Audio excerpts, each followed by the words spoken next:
Hey there! Looking to tidy up your iPhone and want to hide the Mail app without completely deleting it? You're in the right place. Whether you're aiming to declutter your home screen or keep some apps under wraps, I've got a simple solution for you. Let's dive into how you can easily hide the Mail app while keeping it on your device.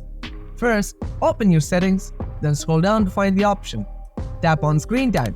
Next, scroll down again. Enable content and privacy restrictions.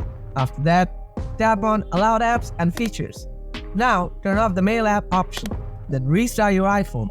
After that, go back to your home screen. Here, you'll notice that the Mail app is no longer visible on your iPhone. By following these easy steps, you can successfully hide the Mail app on your iPhone without deleting it. If you decide later that you want to access the Mail app again, you can easily find it in your app library or by tweaking the settings. And that's it, you've managed to hide the Mail app effortlessly. If you ever want to restore it, just follow those quick steps again. Don't forget to like and subscribe for more handy tips like this. And happy emailing!